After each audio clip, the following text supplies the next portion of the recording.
Okay, welcome back. We are going to start today with fluid statics.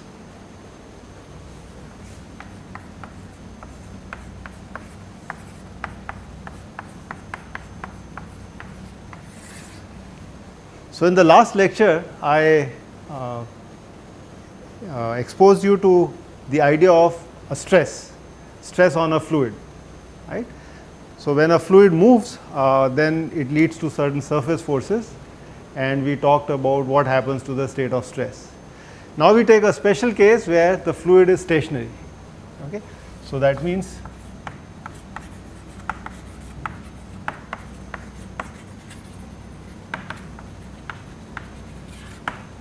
what this implies is that by its very definition, because the fluid is stationary, it means there is no shear force.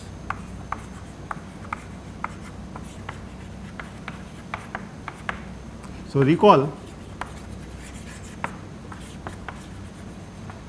fluid starts moving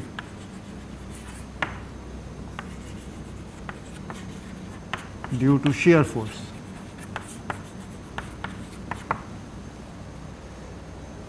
So, that means if I look at a fluid which is stationary, then I can only have a normal stress.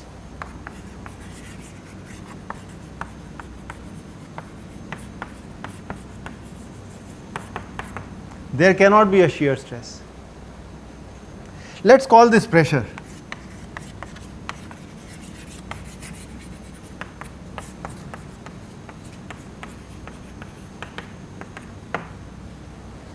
And now I want to find out what happens to this pressure in this scenario. So, let us consider,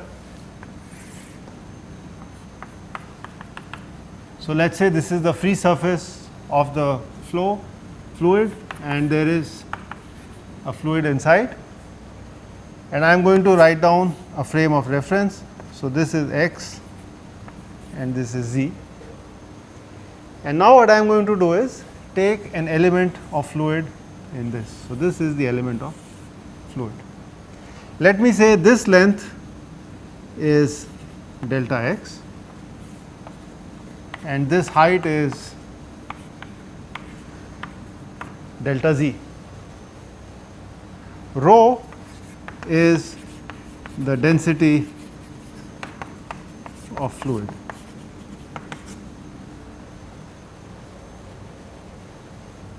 Let us say there is a pressure on this which I called as Pn, and there is a pressure here which I called Px, and on this face the pressure is Py.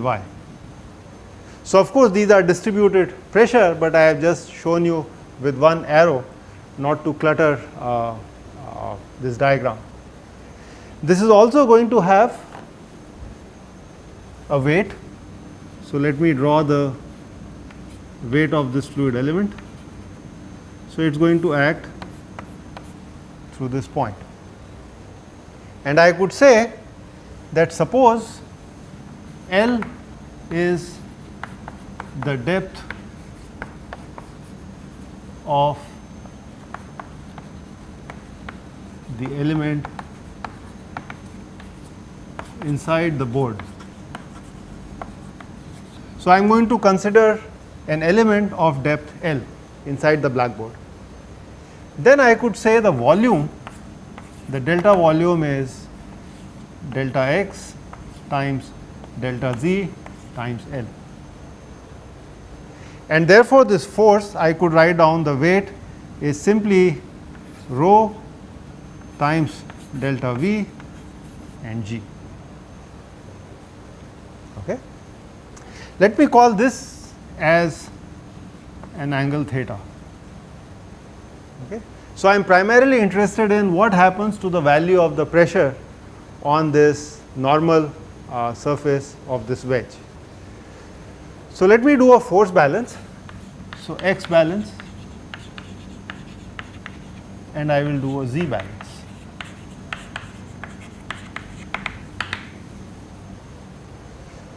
So, there is a force in this direction which is minus Px times the area, and the area would be simply delta Z times L. So that's the force in the negative x direction. The force in the positive x direction is because of this Pn. So I'm going to write this as plus Pn times, suppose I call this length as delta L. So this would be Pn times delta L times this L, and I am going to take the component of this. So this is theta, which means this is theta. So I am talking about L sine theta, and this is 0. So I have taken this force and the component of it in the x direction. All right, I can do a similar balance for the z direction, which is the vertical direction. So there is a force, a pressure acting on this force on this face, and that value is in the positive direction. So I am going to have plus Py times delta x times L, and then I have the weight. So that's in the negative direction. So that's minus rho delta x delta Z by 2. So that's actually the volume times L and a G in this.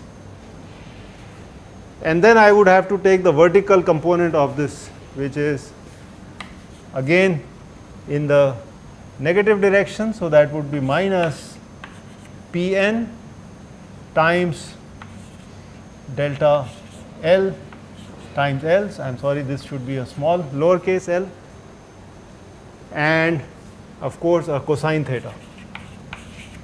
So this should be 0. So let me call this as equation 1 and this as equation 2. Okay. All right, what does equation 1 give me? So equation 1 implies that, maybe I will get rid of this, and I see minus Px delta Z plus Pn, there is a delta L, and for the sine theta I can write down this is delta Z by delta L equal to 0. So these cancel out, and this implies I have Pn equal to Px. Okay. Let's see what the equation 2 gives me. Equation 2 tells me that I have Py times delta x.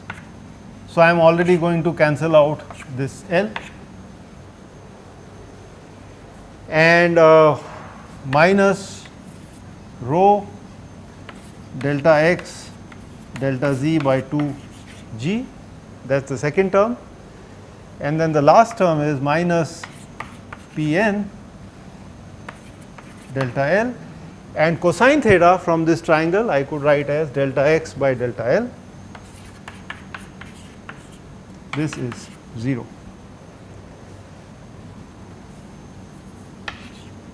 So I could cancel out these delta L's. Similarly, I could cancel out the delta x here, here, here, and therefore I get Py minus Pn is equal to rho delta Z G by 2. Now if I take an infinitesimal element, so limit delta x delta Z tends to 0 on this equation, then I get Py is equal to Pn. That means if I look at this fluid element, then these two pressure Px and Py, they are both equal to Pn, and therefore they also must be equal, and that is the famous Pascal's result. So essentially, let me summarize this for you, that so this is the result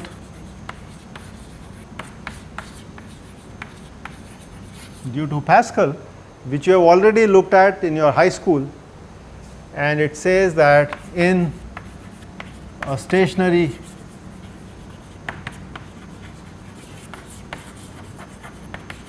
fluid, pressure is same in all directions.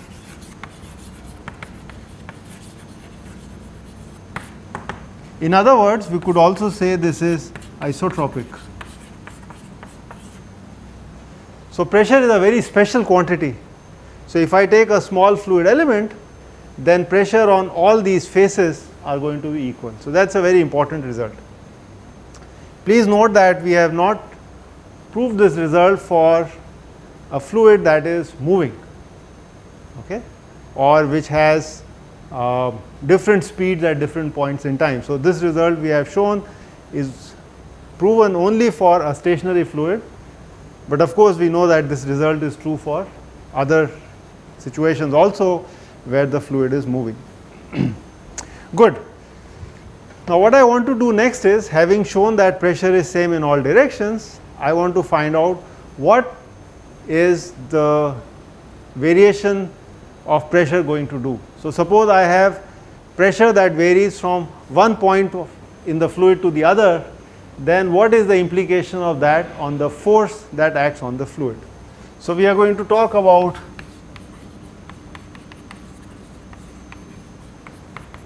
the pressure force on a fluid element.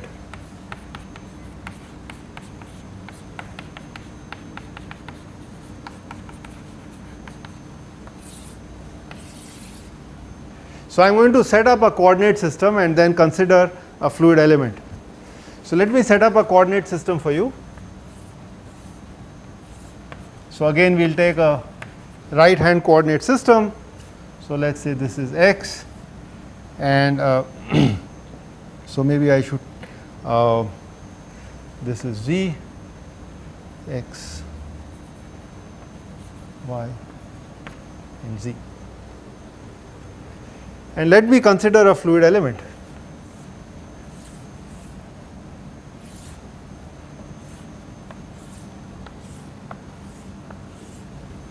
This is a fluid element.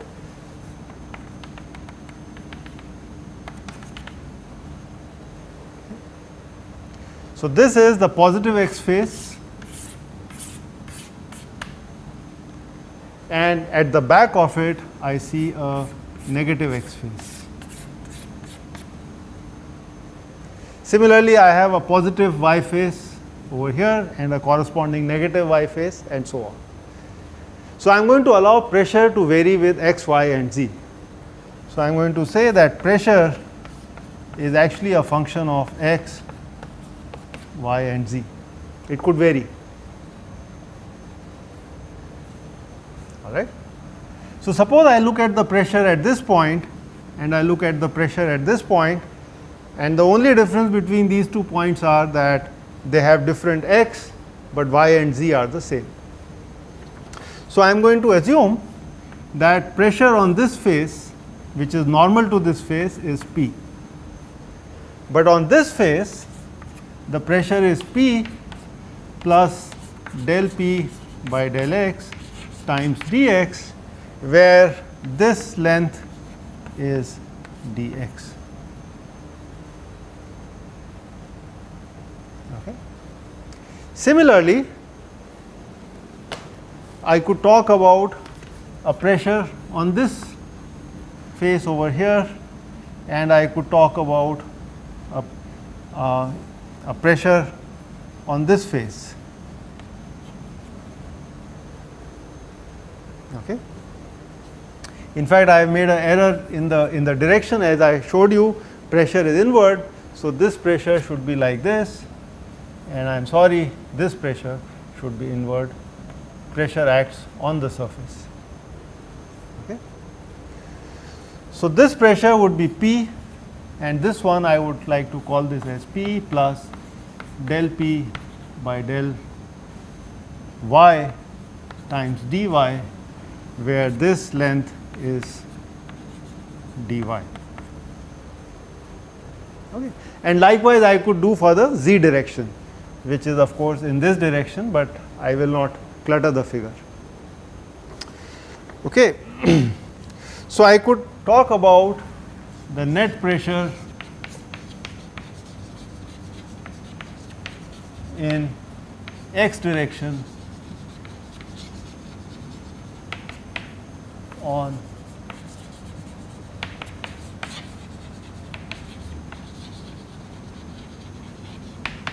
this fluid element. So please notice, because pressure acts normal to the surface, so in the x direction only these two faces contribute, no other face would contribute. Similarly, in the y direction only these two faces would contribute and not the other faces, and likewise for the z direction. So as far as the x direction is concerned, I would only like to take resultant over here, and I could write this as P plus delta P by del x times dx. So there is a negative sign here because it is acting in the negative x direction, times the area over here. So I would like to call this as dz.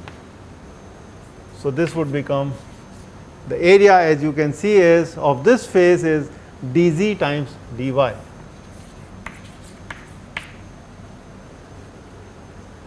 And then I have pressure on this face, and that is in the positive direction. So I have plus P, and now this is dy dz. Okay. So therefore, the net pressure that I have is these two terms will cancel out, and I am going to be left with minus del P by del x dx dy dz. This is the net pressure force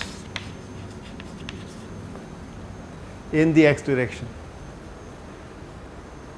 Likewise, I could find out what happens in the other directions.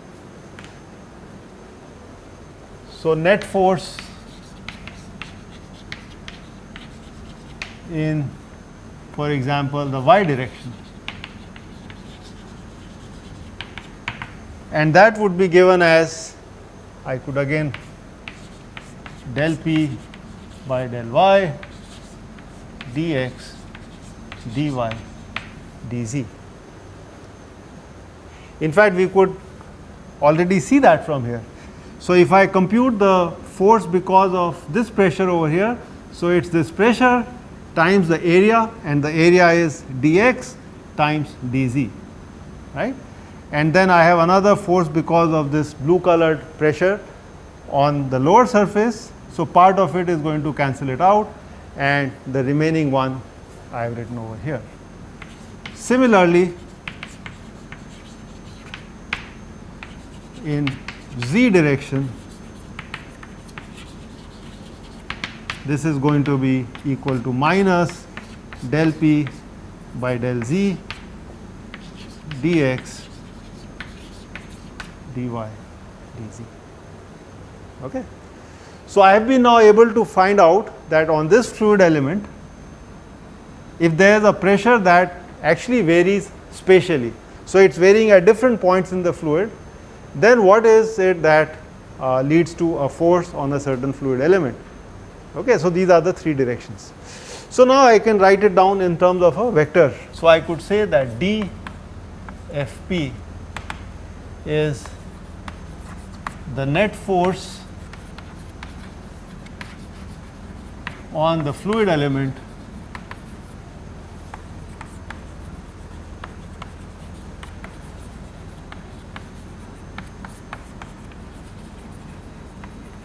due to pressure, and this I could write it as, in the vector notation, minus del P by del x I, that is in the x direction from here,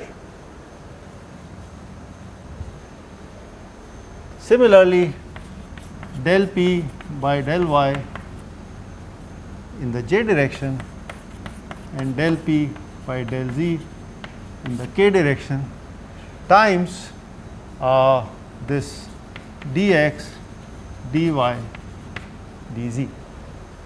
Okay.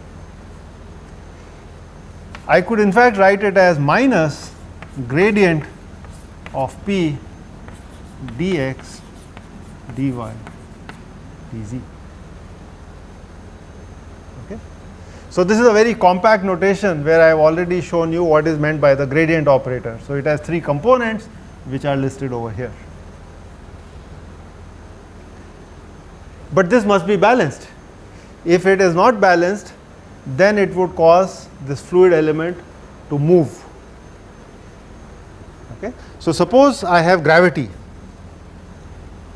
So, if I now write down the dFP as the pressure force per unit volume, then that is given as minus gradient of P, and I can get rid of this quantity here, which is essentially the volume of the element. All right. Next, what I can do is I can try to find out, do a force balance between, so observation 1.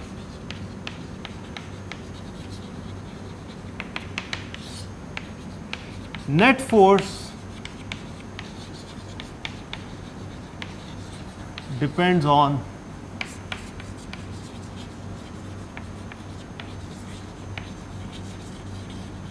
pressure gradient and not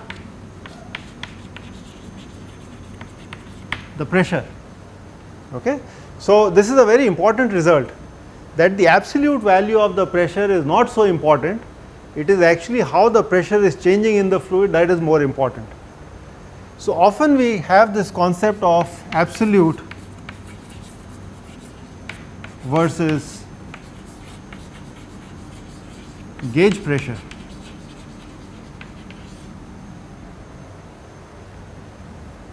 So, if P is my absolute pressure, then I am going to define P gauge as P minus P atmosphere. This is the atmospheric pressure.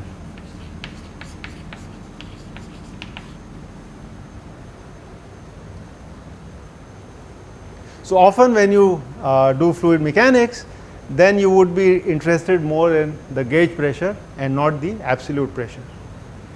In fact, it is very interesting to note that Pg less than 0 would imply you have a vacuum, of course a partial vacuum. So, wherever you have a pressure which is lower than the atmospheric pressure, that means you have a partial vacuum.